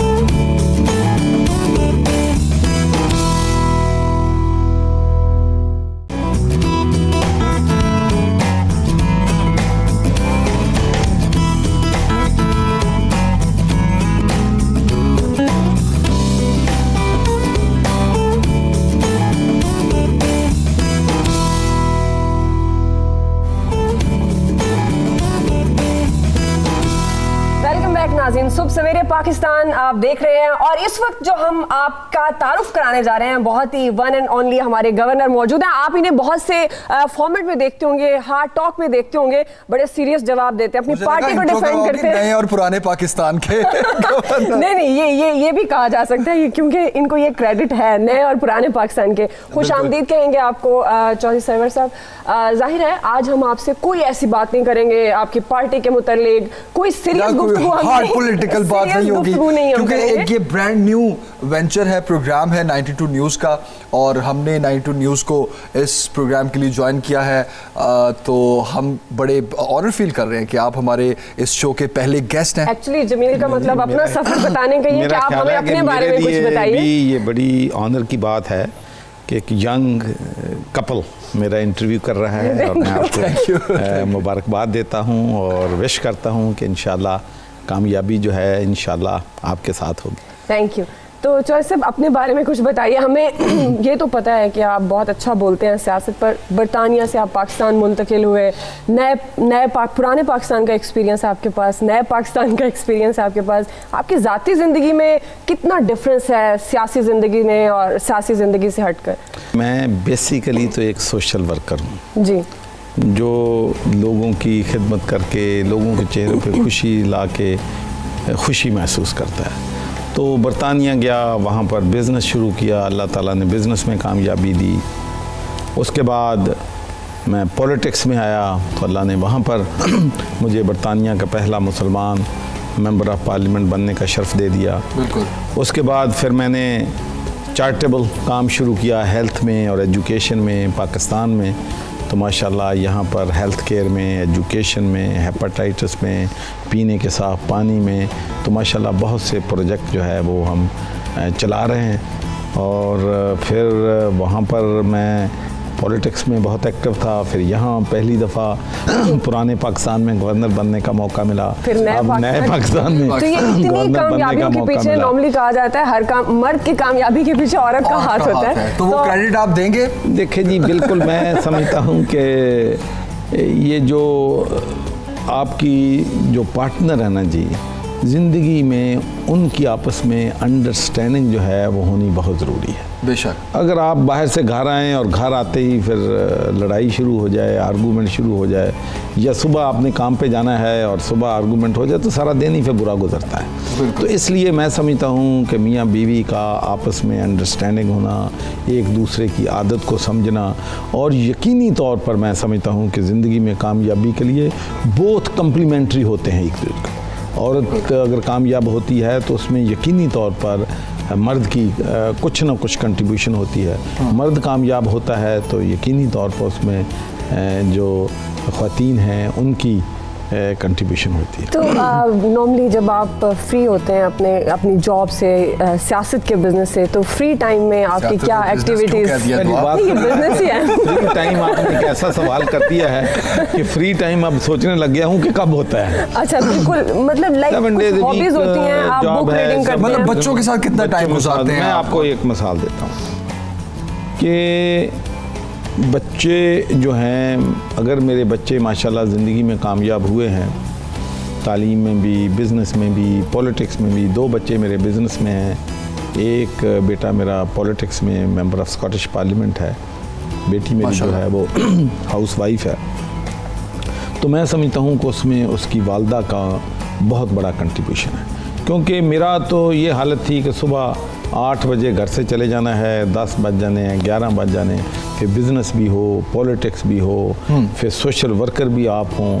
फिर आपको मालूम है कि बरतानिया जैसे मुल्क में बिज़नेस में कामयाब होना, पॉलिटिक्स में कामयाब होना, ये जो हम कहते हैं कि शायद बरतानिया में या यूरोप में डिस्क्रिमिनेशन नहीं है, ऐसी बात नहीं है। वहाँ पर भी जिस तरीके से यहाँ किसी अक़लियती मेंबर का इलेक्शन लड़के बिल्कुल असम्बली में पहुँचना एक बहुत बड़ा हार्ड टास्क है, इसी तरह पर वहाँ भी काउंसलर बनना और किसी पाकिस्तानी का, मुसलमान का, किसी ब्लैक पर्सन का उस सोसाइटी में रह के इलेक्शन में कामयाब होना, तो ये बहुत बड़ी मेहनत की ज़रूरत है। बिल्कुल। तो इसलिए बच्चों को काम टाइम मैं नहीं दे सका जितना वो मैं समझता हूँ कि डिज़र्व करते हैं। और मैं आपको एक और बात बताता हूँ कि हम हफ्ते में, महीने में 1 दफ़ा या 2 दफ़ा कहना कि ठीक है भाई अब इस संडे को हम आपको बाहर लेके जाएंगे। जब सुबह उठते हैं, तैयारी होती है कि अब हमने बाहर जाना है, तो कोई इमरजेंसी फ़ोन आ जाता है कि किसी का रिश्तेदार एयरपोर्ट पे आया हुआ है, उसको इमिग्रेशन ने रोक लिया है, किसी के और इमरजेंसी हो गई है, किसी का और कोई मसला है, तो फिर वो प्रोग्राम कैंसिल करना, फिर बच्चों को बताना कि बेटा मैं आज आपके साथ नहीं जा सकता। तो ये बहुत हार्ड चॉइसेस हैं। लेकिन फिर बच्चे भी, घर वाले भी इस चीज़ को समझते हैं और मैनेज करते हैं। जी जी, वो मैनेजमेंट इसीलिए तो काम चल रहा है, वरना हम वहाँ पर कहते हैं कि वहाँ पर हम बरतानिया में ये कहते थे कि जब रिसेशन होता था तो हम ये कहते थे कि ओनली वन इंडस्ट्री जो है is on increase, that is the divorces. और ख़ासकर डिवोर्सेज पॉलिटिशियंस में उनकी तादाद बहुत ज़्यादा होती है, जब वो टाइम नहीं दे पाते तो डेफिनेट वो फिर अच्छा, तो चौधरी साहब, एक सक्सेसफुल आपका पॉलिटिकल करियर भी, आपका बिजनेस भी, आपकी फैमिली भी, आपके बीवी बच्चे भी, तो इसमें आप कुछ शादीशुदा लोगों के लिए कोई एक अच्छा सा मैसेज ये देना चाहें कि वो कैसे मैनेज करें इन चीज़ों को? आप खुद कह रहे हैं कि टाइम नहीं होता और फिर भी आपने मैनेज किया इन चीज़ों को। एक बात बता, ये जिस वक्त मैं बरतानिया में था तो उस वक्त वहाँ पर एक बहुत बड़ा चैलेंज था पाकिस्तानी कम्युनिटी के लिए, फोर्स मैरिज। मतलब किसी का अगर चाचा वहाँ पर है, ताया वहाँ पर है, तो वो कहता था कि मैं अपने भतीजे को इधर ले आऊँ, अपनी भतीजी को ले आऊँ। अगर बच्चा बच्ची वहाँ पर ग्रेजुएट किया है, किसी ने MA किया है, डिग्री ली है, PhD ली है, और यहाँ पर किसी अनपढ़ बच्चे को, तो मैच नहीं बनता, तो उससे बहुत सी मुश्किलात पैदा होती थी। तो बहुत से अंग्रेज़ मुझे पूछते थे ये, मैंने उसको बताता था कि भाई अरेंज मैरिजेस जो हैं वो क्यों आप लोग करते हैं, तो मैं उसको बताता था कि भाई अरेंज मैरिज और फोर्स मैरिज में डिफरेंस है।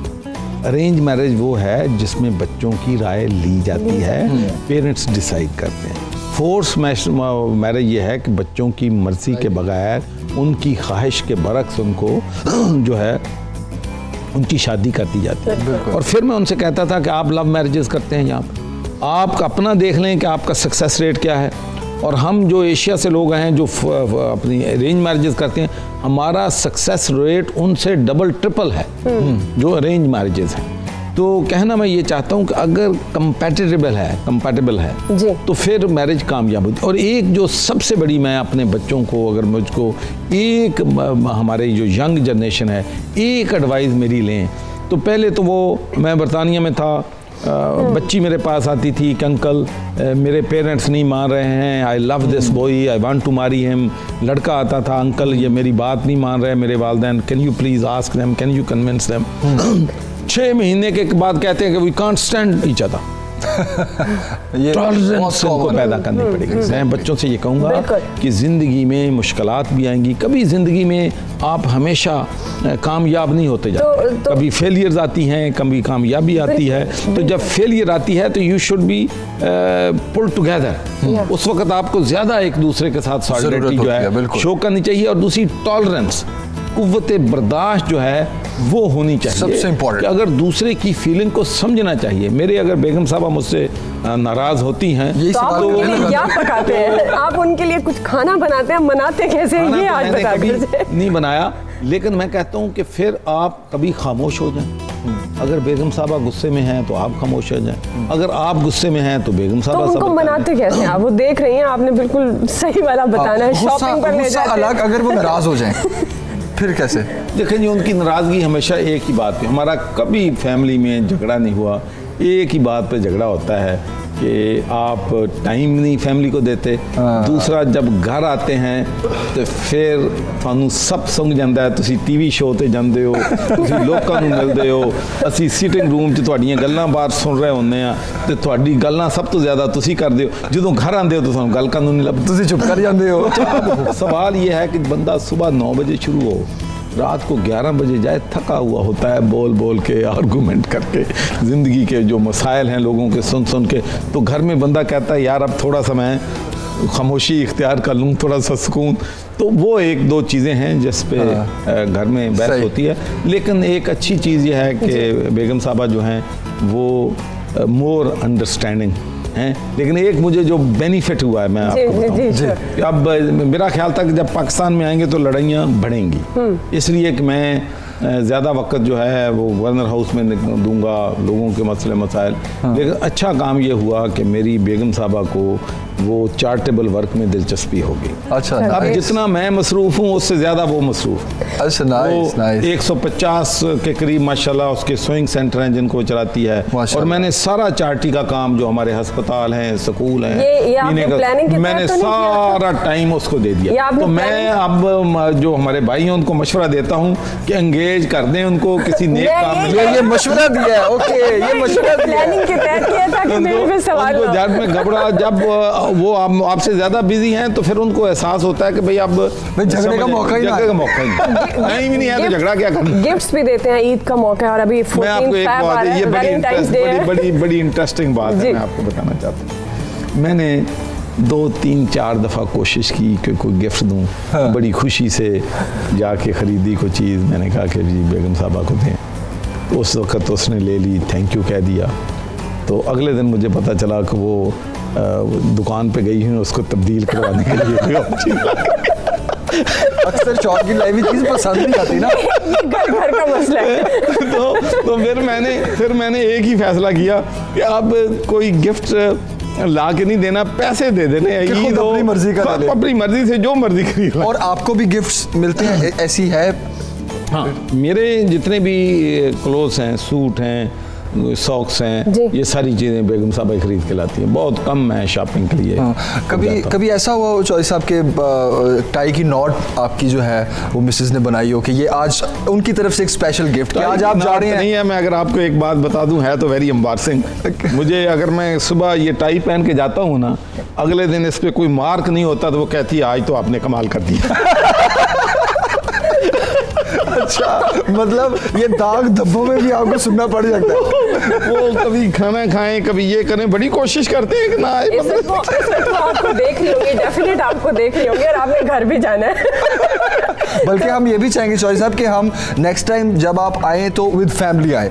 बहुत से लोग देखना चाहते हैं कि गवर्नर पंजाब को हम वैसे तो पॉलिटिकल हार्ड टॉक में देखते रहते हैं, लेकिन इस तरह की लाइटर मोड में वो डिस्कशन कर रहे होते हैं, क्योंकि चूंकि आपके फैंस भी तो बहुत है ना चॉइस साहब के, तो वो फिर फैमिली भी देखना चाहते हैं, मिलना चाहते हैं बहुत से लोग। वैसे हो सकता है ये खबर मेरे पास टीवी पे होती है, उसके अपना चार्टी के वर्क की वजह से उसका काफी, लेकिन उन्हें हम अपने शो में लाएंगे। वैसे हो सकता है मेरे पास ये खबर गलत हो, मुझे पता चला कि आपको म्यूजिक बहुत पसंद है और अक्सर आप गुनगुनाते रहते हैं। लेकिन ये सही खबर है। अच्छा? मेरा ख्याल है कि ये खबर आपको किसी ने दुरुस्त नहीं दी। नहीं, मुझे लगा आप कह रहे हैं ये खबर दुरुस्त दी है। तो वैसे म्यूजिक में आपको क्या पसंद है और इस खबर को सच करें, कुछ गुनगुना दे।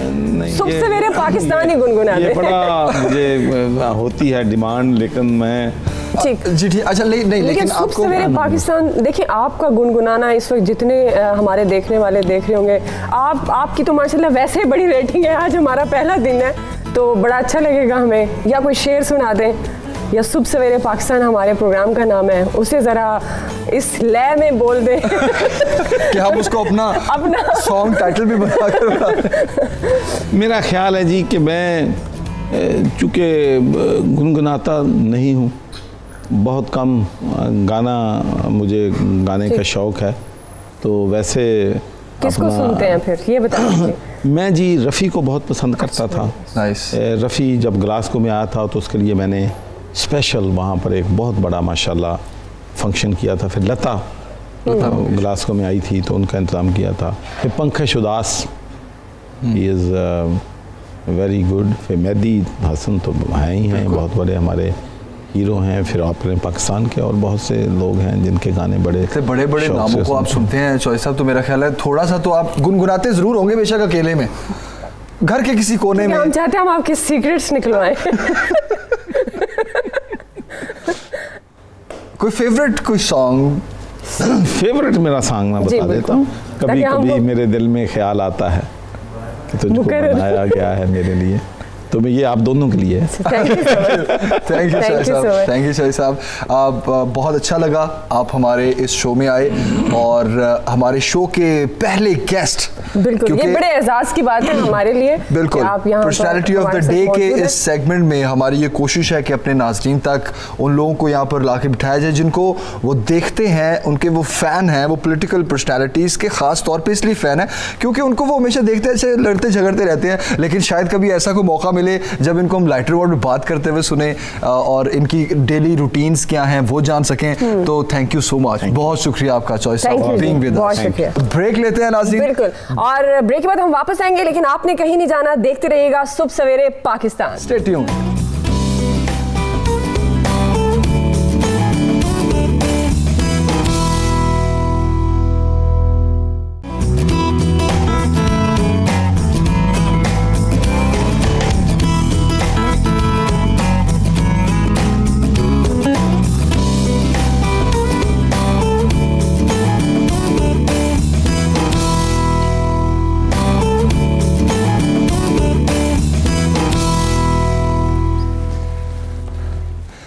बैक नाज़रीन, एक बार फिर खुश आमदीद सुबह सवेरे पाकिस्तान में। जिस तरह हमने आपको बताया कि मुख्तलिफ पर्सनैलिटीज़ हमारे साथ होंगी और इसी सेगमेंट में चौधरी साहब की बातें आपने, इंटरेस्टिंग बातें, उनकी फैमिली गॉसिप्स जो है, गैर सियासी बातें आपने सुनी। अभी आपको ये बताते हैं कि आपका दिन कैसा गुजरेगा, आपका ये हफ्ता कैसा रहेगा, आपका आने वाला महीना और आने वाला साल कैसा रहेगा, यानी कि सितारों का हाल कैसा रहेगा। तो सितारों का हाल सितारे की जुबानी जानते हैं। हमारे साथ हैं मिस सामिया खान, वेलकम करते हैं आपको। आपने तो मेरी शान बढ़ा दी। पहले तो आप दोनों को बहुत बहुत मुबारकबाद, और सबसे पहले 90G को हैप्पी बर्थडे। बिल्कुल। और माशाल्लाह माशाल्लाह, अल्लाह ताला इसी तरह कामयाबियों का सफ़र 92 का मुकम्मल हो। जिस तरह मैंने इस बेबी चैनल को भागते देखा है, अल्लाह यही परवाज़ इसकी रखे। बहुत बहुत नेक तमन्नाएं, नेक दुआएं हैं मेरी 92 के लिए। मैं लास्ट टाइम भी कहा, मैं क्या अल्लाह करे ऐसा हो कि मैं इसी चैनल से रिटायरमेंट का ऐलान कि अब मैं इनके उस पहले भी एक दफ़ा हम लंदन शो पे मैंने कहा जी मैंने हर बड़े चैनल के साथ काम कर चुकी हूँ, हर बड़े चैनल के मॉर्निंग शो का पार्ट रह चुकी हूँ, लेकिन जो डिसिप्लिन, जो मैंने एक अपनायत इस चैनल पे देखी है, इसलिए मेरी दिल से दुआ है 92 की बर्थडे वाले दिन अल्लाह पाक यहीं से रिटायर कर दीजिएगा।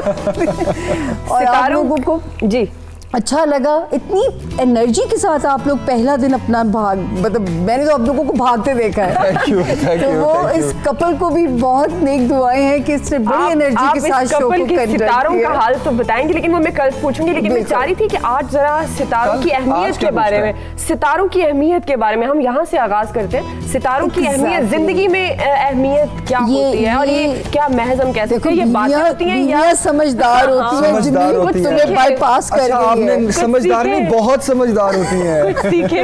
उसने क्या लॉजिकल सवाल किया है कि भी बाद में देखेंगे बिल्कुल कि होता क्या है। पहले बात की तय में जाएंगे, फिर बात करेंगे। कहना चाहूँगी बहुत अक्लमंदी वाला सवाल है, क्योंकि पता मैं सच्ची बात बताऊँ कि पाकिस्तान में मैं ये नहीं कहती कि मैंने कुछ ट्रेंड सेट किया था, लेकिन मैंने इतनी जमील ऑपोजिशन लोगों की मोल ली है।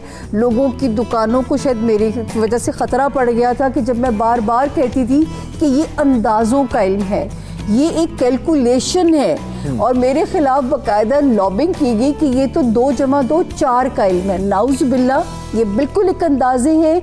आप जैसे जिस इल्म की दलील दे सकें आप कि आप ये पेशगोई क्यों कर रहे हैं। सपोजिंगली मैं इसलिए हवाला देती हूँ अपनी ज़िंदगी की पहली सियासी पेशगोई का कि 1999 में मैंने कहा था कि नवाज शरीफ की हैवी मैंडेट की गवर्नमेंट थी और जनवरी था वो, और मैंने कहा ये अगस्त में 11 अगस्त को एक ग्रहण लगना था जो कि पूरे कराची में अंधेरा छा गया था, और उसकी दलील ये थी कि मैंने कहा था हालांकि हैवी मैंडेट की गवर्नमेंट थी, कोई यकीन ही नहीं करता था उस वक्त इस बात पे, तो मैंने कहा था गवर्नमेंट नहीं चलेगी क्योंकि ये जो है ये एक ग्रहण जो है ये इस हुकूमत पे भारी पड़ेगा।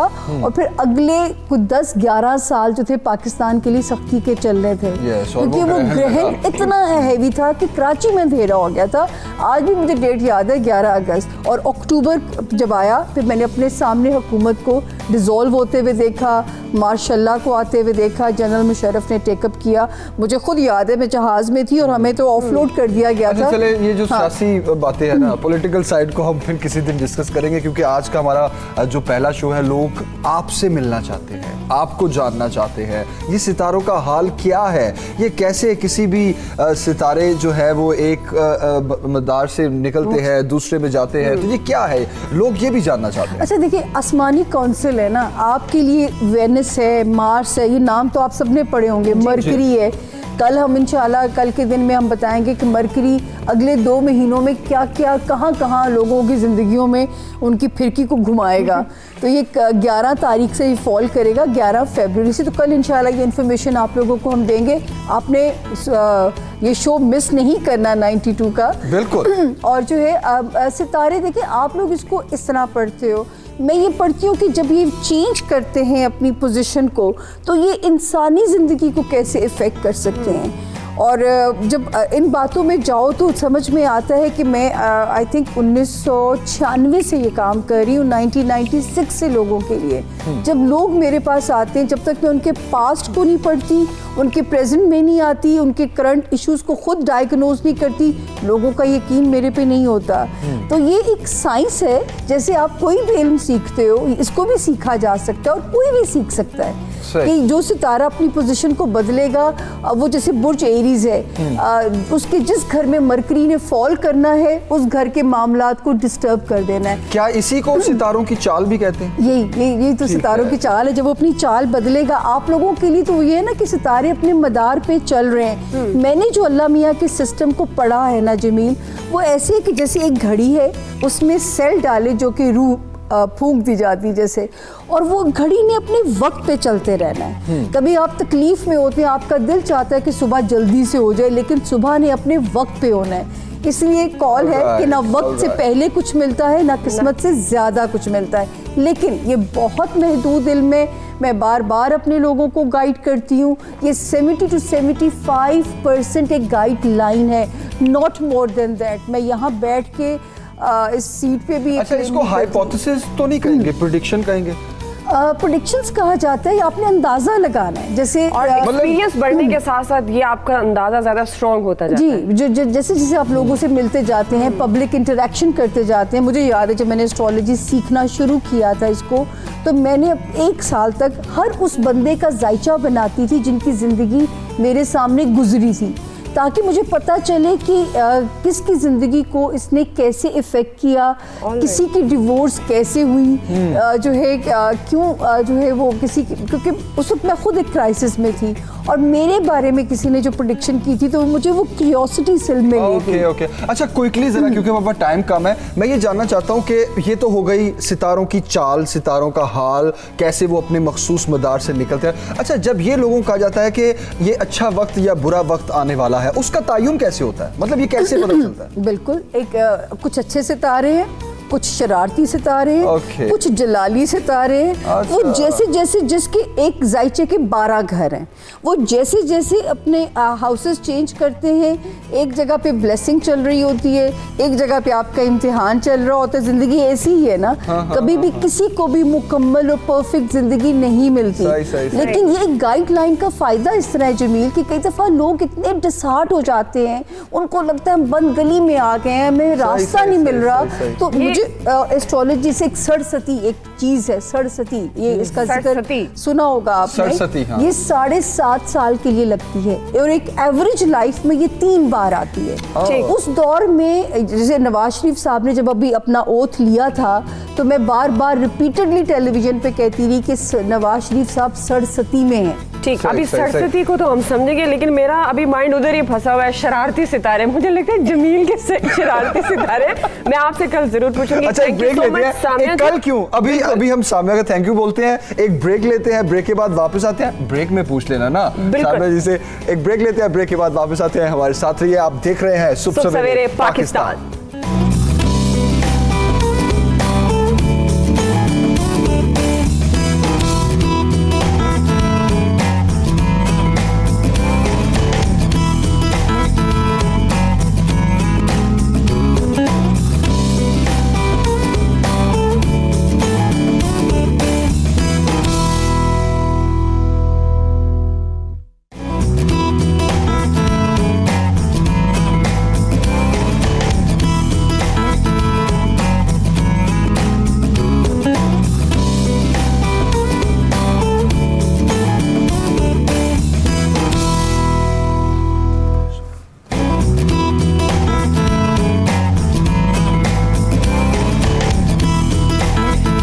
नाज़रीन, सुबह सवेरे पाकिस्तान में एक बार फिर खुशामदीद कहेंगे। जैसे कि हमारे इस मॉर्निंग शो में बहुत कुछ आपको बता रहे थे, और खासतौर पर जब हमने सेहत की बात की तो जमील ने एक बड़ी खूबसूरत लाइन बोली, जान है तो जहान है, तंदुरुस्ती 1000 नेमत है। और जब इसकी बात करते हैं तो सबसे बड़ा इंपॉर्टेंट होता है कि आपके जिस्म के तमाम इंपॉर्टेंट जो पार्ट हैं वो बड़े सेहतमंद होने चाहिए, चाहे वो स्टमक है, चाहे वो दिल है। और जब दिल की बात होती है, दिल और वो हर लिहाज से भी सबसे इंपॉर्टेंट है।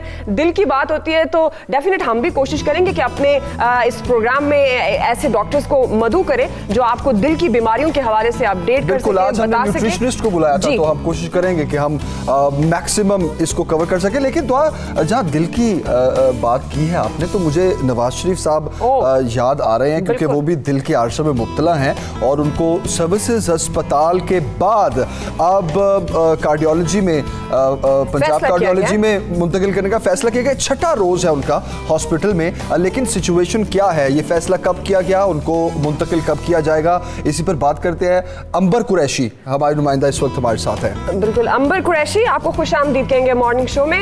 सुबह सवेरे पाकिस्तान में इस वक्त क्या सूरत हाल है और क्यों फैसला किया गया नवाज शरीफ साहब को सर्विसेज से कार्डियोलॉजी में मुंतकिल करने का, एक्चुअल इस वक्त उनकी सेहत के बारे में भी, और कब मुंतकिल किया जा चुका है या कब करना है, रिपोर्ट्स क्या कह रही हैं, अपडेट कीजिएगा। जी बिल्कुल, गुज़िश्ता 2 रोज़ से उनके मुख्तलिफ जो है वो टेस्ट किए जा रहे थे, जिसमें उनके ब्लड शुगर के टेस्ट थे, ब्लड प्रेशर के टेस्ट थे, इसके अलावा उनके शरियानों में तंगी जो है उसका टेस्ट किया गया था। कुछ दीगर अल्ट्रासाउंड भी किए गए थे जो कि उनके किडनी से मुताल्लिक़ किए गए थे, और इन तमाम में जो है वो कुछ थोड़े बहुत जो है वो मसाइल सामने आए, जिसके बाद जो यहाँ पर बोर्ड बैठा था 6 रुकनी, उस बोर्ड ने ये तजवीज़ दी कि मियाँ नवाज शरीफ को जो है वो पंजाब इंस्टीट्यूट ऑफ कार्डियोलॉजी जो है वो मुंतकिल कर दिया जाए, और पंजाब इंस्टीट्यूट ऑफ कार्डियोलॉजी मुंतकिल करने के लिए वजारत दाखिला को जो है वो एक तजवीज़ भी भेज दी गई थी। वजारत दाखिला ने उसके बाद ये फैसला किया कि नवाज शरीफ को जो है वो PIC मुंतकिल किया जाए। लेकिन गुज़िश्ता रोज़ हमने देखा कि यहाँ पर जो है वो मुकम्मल तौर पर तैयारी कर ली गई उनको मुंतकिल करने की, लेकिन वो ज़द करके बैठ गए, और एक पोलिटिकल पॉइंट स्कोरिंग जो हमने यहाँ पर कल देखी वो ये थी कि उन्होंने कहा कि मैंने यहाँ से PIC मुंतकिल नहीं होना, मुझे जो है वापस जेल भेजा जाए। जिसके बाद शाम को वजारत दाखिला ने ये दोबारा सर जोड़ ली, और उसके बाद ये फैसला किया गया कि ठीक है, अगर वो नहीं जाना चाहता यहाँ से तो वो उनको सर्विसेज अस्पताल में ही रखा जाएगा। यहीं पे जो है वो पंजाब इंस्टीट्यूट ऑफ कार्डियोलॉजी के डॉक्टर्स जो हैं वो आएंगे, उनका मुआयना करेंगे, उनकी जो भी सूरत हाल है उसको मुकम्मल तौर पर जांचेंगे। उसके बाद अपनी तमाम तर रिपोर्ट्स एक दफ़ा फिर वजारत दाखिला को भेजी जाएंगी, जिसके बाद वो ये फैसला करेगी कि आखिर करना क्या है। यहाँ पे जो है वो इख्तियार हासिल है वजारत दाखिला को कि वो उनके हवाले से क्या मज़ीद जो है वो तजावीज़ दें। बहरहाल जिस तरह से अगर आपने उनकी सेहत के हवाले से पूछा तो जनरली उनकी तबीयत जो है वो इस वक्त दुरुस्त है। कल उनका जो है वो हल्का सा शुगर लेवल, लेकिन अंबर ये भी बताएगा, जिस तरह आपने डिटेल बताया उनकी रिपोर्ट्स के बारे में भी, अब जो उनको पंजाब कार्डियोलॉजी में रखा जाएगा इस फैसले से मुतालिक भी, लेकिन फैमिली मेम्बर्स कौन कौन से हैं नवाज शरीफ साहब के साथ, या नून लीग के कोई रहनुमा मौजूद हो उनके साथ हॉस्पिटल में, ये डिटेल भी बताइए। नहीं, देखिए यहाँ पर आमद का सिलसिला तो जारी रहता है। यहाँ पर जो है वो दीगर सियासी रहनुमा जो है वो अपनी कायद से मिलने के लिए यहाँ पर आते हैं। मरियम नवाज़ जो है वो रोज़ाना यहाँ पर आती हैं, तकरीबन 12 साढ़े 12 बजे वो यहाँ पर आती हैं, 2 से 2.5 घंटे वो अपने वालिद के साथ गुजारती हैं, उसके बाद जो है वो वापस रवाना हो जाती हैं। इसके अलावा दीगर सियासी रहनुमा जो है वो भी यहाँ पर आमद का उनका सिलसिला जारी रहता है, लेकिन यहाँ पर उनके साथ रुक नहीं सकते, क्योंकि सब जानते हैं कि नैब में इस वक्त जो है वो नवाज शरीफ एक कैदी की हैसियत से यहाँ पर हैं, और ये जो पूरा एरिया है VVIP रूम है, इसको सब जेल भी करार दिया गया है। तो यहाँ पर उनके साथ रहा तो नहीं जा सकता। बहरहाल फैमिली मेम्बर्स आते हैं, उनके साथ मुलाकात भी करते हैं। मरियम नवाज़ जो हैं वो यहाँ पर रोज़ाना आती हैं, उनके लिए घर का खाना लेके आया जाता है, और परहेजी खाना। अंबर कुरैशी, आप हमारे साथ ही रहिएगा, अपडेट्स लेते रहेंगे। इस वक्त परवेज रशीद साहब पाकिस्तान मुस्लिम लीग नून के रहनुमा, सीनियर रहनुमा हमारे साथ मौजूद हैं। परवेज रशीद साहब, बहुत शुक्रिया आपके वक्त के लिए। नवाज शरीफ साहब की सेहत के बारे में आपसे जानना चाह रहे हैं, आप कैसी तबीयत है, मुंतकिल करने का फैसला किया गया है, बहुत से तहफ़्फ़ुज़ात थे नून लीग को, आपको लगता है क्या वो तहफ़्फ़ुज़ात दूर हो रहे हैं? उनकी सेहत के बारे में हमें अपडेट कीजिएगा। जो सरकारी तौर पर डॉक्टर्स ने उनकी रिपोर्ट जारी की है, बराए मेहरबानी उस रिपोर्ट को ही हमें इक्तफा करना चाहिए। मैं तो डॉक्टर नहीं हूँ, मुझे ये मालूम है कि नवाज शरीफ साहब की ओपन हार्ट सर्जरीज हुई हैं। उन सर्जरीज के दौरान बहुत कॉम्प्लिकेशन पैदा हो चुकी थी, और उस वक्त भी सियासी बुनियादों पे उन सर्जरीज का बहुत मुख्तलिफ राय रखी गई थी। कुछ लोगों ने उसको संजीदा लिया था, कुछ लोगों ने उसका मजाक उड़ाया था। ये सियासतदानों की बदकिस्मती होती है कि सियासतदान बेचारा जो है उसकी बीमारी जो है वो भी बहस का मौजू बन जाती है। देखिए, 2-3 मेडिकल बोर्ड बने, 2-3 मेडिकल बोर्ड्स ने अपनी राय दी है। अब वो राय हाई कोर्ट में भी जमा हो चुकी है, दर्ज करा दी गई है। मीडिया को भी उस पे राय को जो डॉक्टर्स ने दी है, मेरे से राय लेने के बजाय डॉक्टर्स की दी गई, उसमें उन्होंने बताया कि उन्हें स्पेशलाइज्ड ट्रीटमेंट की जरूरत है जो उनकी हार्ट सर्जरी है। उनके जो बाकी तमाम मामलात हैं वो उसी वजह से पैदा होते हैं जो उनकी दिल की बीमारी है, और उस पे डॉक्टर्स ने टेलीविजन स्क्रीन पे आके कहा है कि उन्हें स्पेशलाइज्ड ट्रीटमेंट की जरूरत है। हम सब ये जानते हैं कि जिन लोगों ने ओपन हार्ट सर्जरी की होती है या जिस डॉक्टर से आपने सारी उम्र इलाज कराया होता है, जब भी आप दोबारा उस तकलीफ का शिकार होते हैं तो आप अपने डॉक्टर के पास वापस जाते हैं। तो परवेज जी साहब, जिस तरह आपने भी जिक्र किया इन रिपोर्ट्स के बारे में, आप कह रहे हैं कि जो डॉक्टर कह रहे हैं वो देखा जाए, वो सुना जाए, ना कि अपनी मर्जी की। क्या अभी भी आप सेटिस्फाइड नहीं हैं कि जिस तरह का हॉस्पिटल में इलाज चल रहा है नवाज शरीफ साहब का? अगर नहीं है तो फिर हुकूमती हलकों से जो ये बात आती है डील या ढील की, तो फिर इन दोनों चीजों को कैसे काउंटर करेंगे आप? मुझसे सवाल की बजाय जो इल्जाम लगा रहे हैं सवाल उनसे बनता है। जो ये कहते हैं कि हम कोई डील कर रहे हैं, उनसे आपकी राय जानना चाह रहे हैं ना परवेज जी साहब? जी, मेरा सवाल है कि जो मुझ पर ये इल्जाम लगा रहा है वो मुझे ये भी तो बताए कि मैं किससे डील कर रहा हूं। मैं तो अपना मुकदमा अदालत में लेके गया हूं। मैं अपनी सजा के खिलाफ अपील भी अदालत के पास लेके गया हूं। मैं अपनी बीमारी के बारे में भी अदालत के पास एक दरखास्त लेके गया हूं कि मैं अपना इलाज कराना चाहता हूं और उसके लिए मुझे सहूलत फराहम की जाए।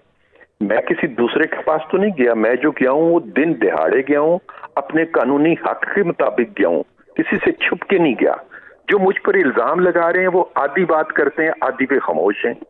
वो मुझ पर तो इल्जाम लगा देते हैं लेकिन ये नहीं बताते कि मेरे साथ शरीके जुर्म दूसरा फरीक कौन सा है। अगर मैं कोई जुर्म कर रहा हूं तो कोई शरीके जुर्म भी है ना मेरा, तो वो शरीके जुर्म दूसरा फरीक कौन सा, उसका नाम लें, वो उसका नाम लें ताकि वो दूसरा फरीक अपनी वजाहत कर सके। लिहाजा ये सिर्फ इल्जाम तराशी है, क्योंकि इन सबको मालूम है जो नाकामियां इनको हासिल हो रही हैं ये उनसे तवज्जो हटाना चाहते हैं। दूसरा ने ये भी मालूम है कि नवाज शरीफ साहब को जो सजा दी गई है उसकी बुनियादें इतनी खोखली हैं और वो इतने मफरूजों की बुनियाद पे एक फैसला किया गया है जो बड़ी अदालतों में, आला अदालतों में, ठीक है, जिसका तहफ़्फ़ुज़ करना मुमकिन नहीं है। ठीक है, ठीक है। परवेज रशीद साहब, बहुत शुक्रिया आपका। आपने सुबह सवेरे पाकिस्तान में हमारे से बात की नवाज शरीफ साहब की तबीयत से मुतालिक, और जिस तरह वो अपने तहफ़्फ़ुज़ात का भी इजहार कर रहे थे कि रिपोर्ट्स को देखना चाहिए और जिस तरह का इलाज वो जानना चाह रहे हैं वो इलाज नहीं दिया जा रहा।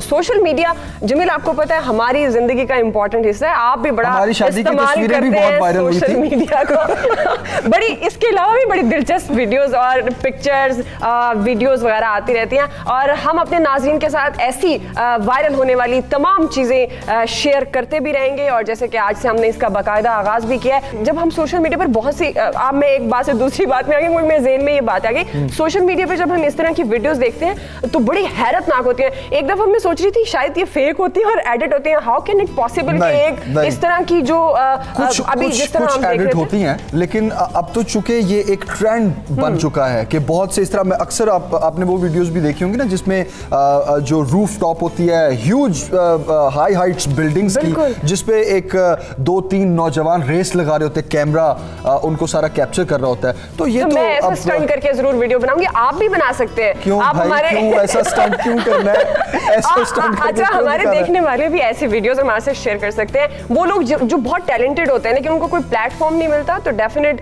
वो भी हमारे इस प्लेटफॉर्म पर आ सकते हैं। हम उनके अंदर कोई भी टैलेंट हो सकता है, चाहे वो साइकिल चलाकर ऐसे स्टंट कर सकते हैं जो हमने अभी वीडियो दिखाई, कोई भी उनके अंदर कुछ इस तरह की जो खास टैलेंट होता है, लेकिन वो एक्सप्लोर नहीं कर पा रहे होते। ये अच्छा जिक्र कर दिया आपने, क्योंकि हम अपने इस मॉर्निंग शो में जिस तरह सितारों का हाल वाला एक सेगमेंट था, उसमें आप लाइव कॉल कर सकेंगे।